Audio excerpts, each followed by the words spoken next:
الحمد لله رب العالمين والصلاة والسلام على سيد الأنبياء والمرسلين أما بعد فأعوذ بالله من الشيطان الرجيم بسم الله الرحمن الرحيم اهدنا الصراط المستقيم صدق الله مولانا العظيم۔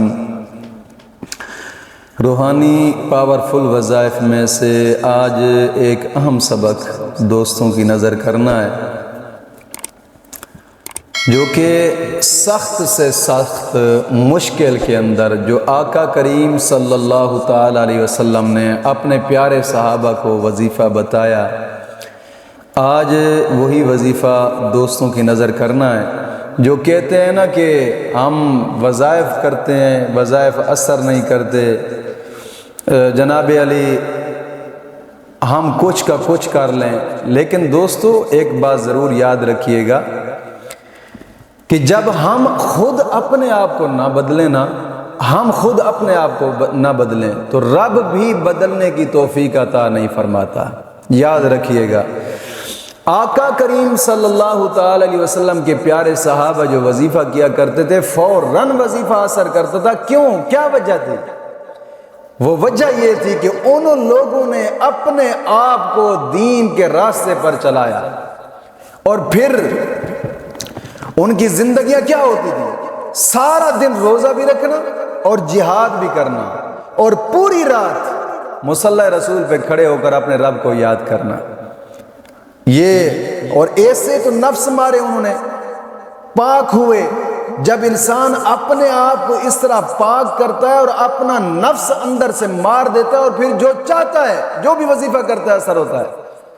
ہم اپنے آپ کو کچھ کرتے نہیں ہیں، بس جناب علی سارا دن رات فلمیں ڈرامے دیکھتے رہے، جو جناب علی بے حیائی ہوتی رہی وہ کرتے رہے، پھر ہم کہیں کہ جناب علی وظیفہ اثر نہیں کرتا۔ جی وظیفہ اثر کیسے کرے گا جب خود ہی اپنے آپ کو بدلنے کی کوشش نہیں کی، خود ہی رب کی بارگاہ میں جھکے بھی نہیں ہیں۔ وہ نبی کے صحابہ تھے، میں ایک صحابی کی بات آپ کو بتاتا ہوں، آپ خود حیران رہ جائیں گے۔ حضرت سعید بن عامر رضی اللہ تعالیٰ عنہ، حضرت عمر فاروق رضی اللہ تعالیٰ عنہ کے دور اقدس کے اندر یہ گورنر تھے ایک صوبے کے۔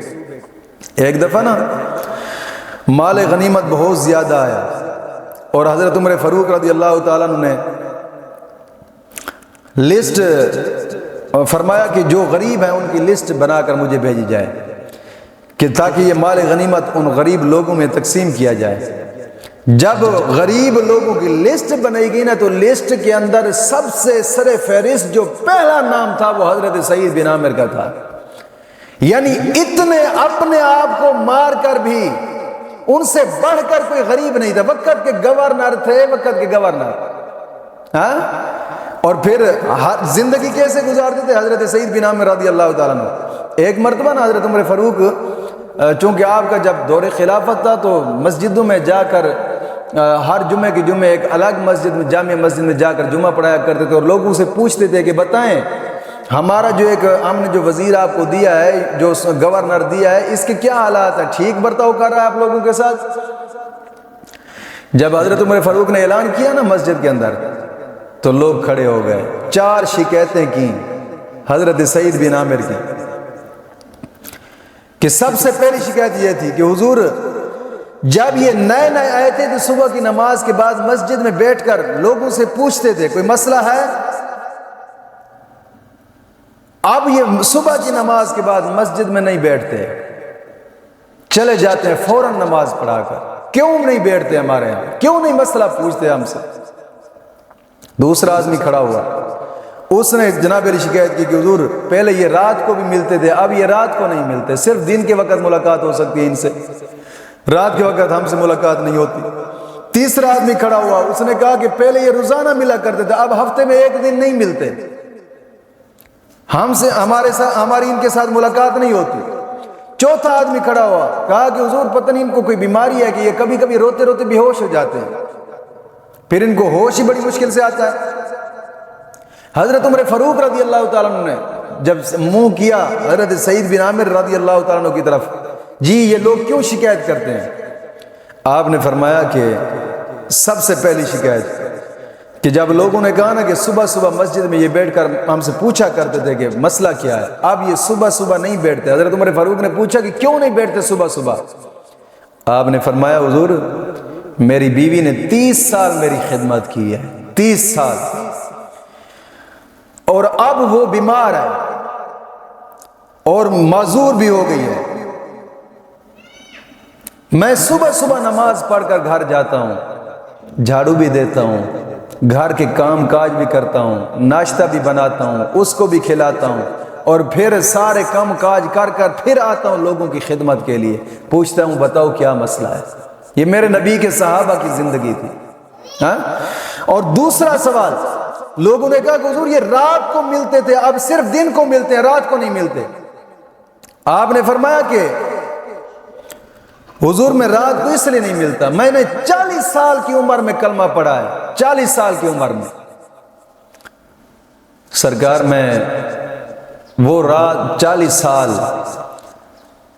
اب زندگی گزر رہی ہے، حضور میں دن کے وقت لوگوں کی خدمت کرتا ہوں، میں رات ساری کھڑے ہو کر رب کی بارگاہ میں روتا رہتا ہوں داڑھی پکڑ کر کہ میرے 40 سال کی جو زندگی کے گناہ ہیں مولا معاف فرما دے۔ 40 سال کی زندگی کی گناہ، پوری رات داڑھی پکڑ کر رب کی بارگاہ میں روتا رہتا ہوں، مولا میری اس سفید داڑھی کا واسطہ مہربانی فرما، میری توبہ کو قبول فرما۔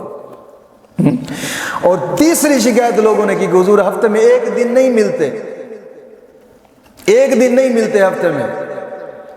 اس کا حضرت سعید بن عامر نے جواب دیا کہ سرکار میں ہفتے میں ایک دن اس لیے نہیں ملتا کہ میرا صرف ایک ہی سوٹ ہے، صرف ایک ہی سوٹ، وہ سوٹ پورا ہفتہ پہنے رکھتا ہوں، ہفتے میں ایک دن مقرر کیا ہے، جب میں گھر جاتا ہوں وہ اتار کر میں اور کپڑے جو گھر والی کے ہیں چادر وہ پا لیتا ہوں اور اپنے کپڑوں کو دھوتا ہوں، دھو کر پھر ان کو پہن کر دوسرے دن میں باہر نکلتا ہوں۔ میرا صرف ایک ہی سوٹ ہے، میں اس مجبوری کی وجہ سے ہفتے میں وہ اس ایک دن میں نہیں مل سکتا، پھر پورا ہفتہ وہی سوٹ پہن کر گزار دیتا ہوں۔ اور چوتھی شکایت لوگوں نے کی کہ حضور کبھی کبھی روتے روتے بے ہوش ہو جاتے ہیں۔ اس کا جواب آپ نے دیا کہ حضور میں نے 40 سال کی عمر میں کلمہ پڑھا تھا، اور جب 40 سال کے وہ گناہ مجھے یاد آتے ہیں اور پھر دوزخ کا جب خیال آتا ہے تو بے ہوش ہو جاتا ہوں، ہوش نہیں آتا۔ دوستو یہ نبی کے صحابہ کی زندگی ہے جو چھوٹے چھوٹے گناہوں کو یاد کر کے روتے ہیں۔ ہم سارا دن جناب علی فلم و ڈراموں میں گزار دیتے ہیں اور سارا دن جو آتا ہے کرتے رہتے ہیں، اور پھر کہتے ہیں وظائف اثر نہیں، کہ وظیفہ وظائف ایسے اثر کریں گے جب ہم اپنے آپ کو نہیں بدلتے؟ اور پھر جب جناب علی بتائی جائیں شکایتیں، جناب علی شرائط بتائی جائیں کہ یار یہ شرائط وظائف کے اثر کیا کریں، پھر جناب علی ان میں بولتے یار وظیفہ لمبا بڑا کر دیتے ہیں، تم ایسے اثر کریں گے وظائف؟ میں قسمیہ طور پہ کہہ رہا ہوں کبھی زندگی میں کامیاب نہیں ہو سکتے تم جب تک دین کے ساتھ مخلص نہیں ہوگے، جب تک اپنی آخرت کو یاد نہیں کرو گے، کبھی بھی زندگی میں کامیاب نہیں ہو سکتے۔ دوستو اگر زندگی گزارنی ہے اور نبی کے صحابہ کے راستے پہ چلو، انشاءاللہ العزیز زندگی کا ہر موڑ تمہارے لیے آسان بن جائے گا، انشاءاللہ کبھی بھی مشکل نہیں آئے گا۔ تو آج کا جو وظیفہ میں نے بتانا ہے، سب سے پہلی شرط یہ ہے کہ نماز کی پابندی کریں، اور ہر نماز کے بعد 11 مرتبہ کلمہ طیبہ اور 11 مرتبہ درود پاک، یہ اشد ضروری ہے۔ نماز کو ایسے سمجھے کہ یہ تم پر قرض ہے کہ ہر وقت اس کی جناب ٹینشن رہے، پریشانی رہے، انشاءاللہ پھر مشکل حل ہوگی۔ نماز کی پابندی لازمی ہے، اور ہر نماز کے بعد 11 مرتبہ کلمہ طیبہ اور 11 مرتبہ درود پاک، یہ اشد ضروری ہے۔ اور دوسری کہ اپنے تمام گناہوں سے توبہ کریں، یہ دوسری شرط ہے، اپنے تمام گناہوں سے توبہ کریں اور آئندہ گناہ نہ کرنے کا ایک پختہ عزم کریں۔ اللہ رب العزت قرآن کریم میں فرماتا ہے وَتُوبُوا إِلَى اللَّهِ جَمِيعًا أَيُّهَا الْمُؤْمِنُونَ لَعَلَّكُمْ تُفْلِحُونَ، کہ تم اللہ کی بارگاہ میں صدق دل سے توبہ کرو، صدق دل سے توبہ کرو، مولا کریم تمہیں دنیا اور آخرت میں کامیابی عطا فرمائے گا۔ معلوم ہوتا ہے کہ گناہوں سے توبہ کرنے سے انسان کو کامیابیاں ملتی ہیں، گناہوں سے توبہ کرنے سے انسان سرخرو ہوتا ہے، گناہوں سے توبہ کرنے سے دعائیں قبول ہوتی ہیں، گناہوں سے توبہ کرنے سے انسان رب کے قریب ہوتا ہے۔ حدیث پاک میں آتا ہے التائب حبیب اللہ، نبی کریم صلی اللہ علیہ وسلم نے فرمایا کہ توبہ کرنے والوں کو اللہ اپنا دوست رکھتا ہے۔ تو دوستو اپنے گناہوں سے توبہ کرو اور آئندہ گناہ نہ کرنے کا ایک پختہ عزم کرو۔ اور تیسری شرط اس وظیفے کی یہ ہے، اپنے قریبی رشتہ دار، بہن بھائی، والدین جو روٹھے ہوئے ہیں ان کو منانے کی کوشش کریں، کہ حدیث پاک میں آتا ہے جو اپنوں سے زیادہ دیر نہیں بولتا مولا کریم ان کی دعاؤں کو قبول نہیں فرماتا۔ چوتھی شرط اس وظیفے کی ہے کہ روزانہ کم از کم صرف 2 رکوع قرآن پاک کی تلاوت کریں، صرف 2 رکوع۔ 2 رکوع قرآن پاک کی تلاوت کرنے پہ کوئی زیادہ دیر نہیں لگتی، بہت زیادہ تو 10 منٹ لگ جائیں گے۔ حدیث پاک میں آتا ہے کہ قرآن کریم کی تلاوت کرنے کے بعد انسان جو بھی دعا مانگے دعا قبول ہوتی ہے۔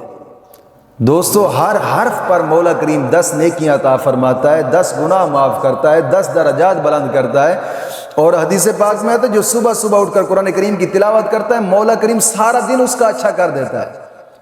یار کوشش تو فرمائے، قرآن کے ساتھ یاری تو لگا کر دیکھیں، انشاءاللہ پھر مشکلات حل ہوتی دیکھیں گے۔ ہم جناب علی دین کے راستے سے ہٹ جاتے ہیں، نہ کوئی صدقہ ہے نہ کوئی خیرات ہے، کچھ بھی نہیں ہے، بس لفظ پڑھو تو مشکل حل ہو جائے گی، ایسے مشکلات حل ہو جائے گی۔ میرے نبی کا فرمان مبارک ہے کہ اگر تم مشکلوں کے سمندر سے نکلنا چاہتے ہو تو پھر دین کے راستے پہ آ جاؤ، بس یہ وہ واحد راستہ ہے کہ جس راستے پر انسان کے لیے مشکلات حل ہوتی ہیں دنیا کی۔ یہ یاد رکھیے گا، صدقہ خیرات کریں، کوئی دین کے راستے پہ کچھ خرچ کریں۔ یار صدقہ ایسی چیز ہوتا ہے کہ جو انسان کی اپنی مشکلات دور فرماتا ہے۔ الصدقہ تو رد البلا، کہ حضور کا فرمان مبارک ہے کہ صدقہ مصیبتوں کو ٹالتا ہے، مشکلات دور کرتا ہے۔ کوشش کیا کریں کہ دین کے راستے پہ چلیں۔ آقا کریم صلی اللہ علیہ وسلم کا فرمان مبارک ہے اور بزرگان دین فرماتے ہیں کہ تم یا دین پہ چلو یا پھر دین والوں کا ساتھ دو۔ اگر تم دین پہ نہیں چل سکتے تو کم از کم دین والوں کا ساتھ دو۔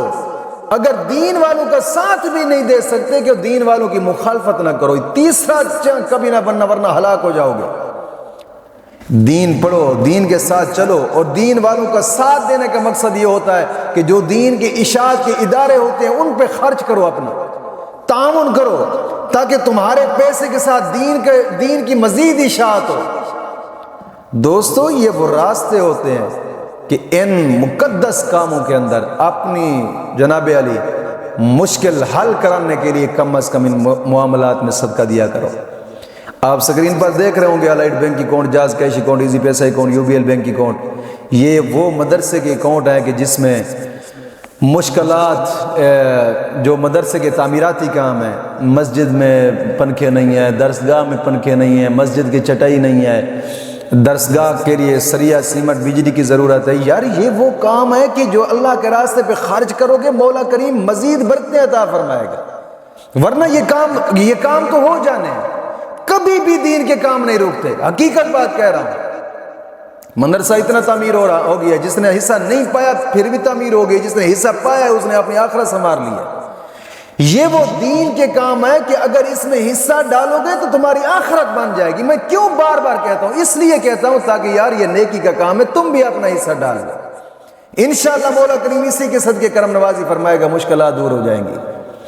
اور میں ان شرائط کے ساتھ آپ اس وظیفے کو کریں جو حضور نے بتایا ہے، انشاءاللہ العزیز میں گارنٹی سے کہتا ہوں مسئلہ حل ہوگا انشاءاللہ۔ کوئی بھی مسئلہ ہو، بھلے وہ شادی کا مسئلہ ہے، بھلے وہ منگنی کا مسئلہ ہے، بھلے وہ جناب نوکری کا مسئلہ ہے، کوئی بھی جائز کام ہے، انشاءاللہ العزیز مسئلہ حل ہوگا۔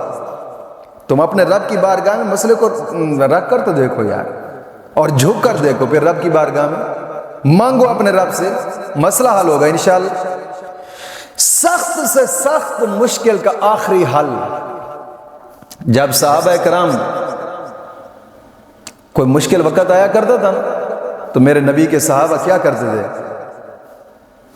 پڑھا کرتے تھے حسبنا اللہ و نعم الوکیل، نعم المولا و نعم النصیر، حسبنا اللہ و نعم الوکیل، نعم المولا و نعم النصیر، حسبنا اللہ و نعم الوکیل، نعم المولا و نعم النصیر۔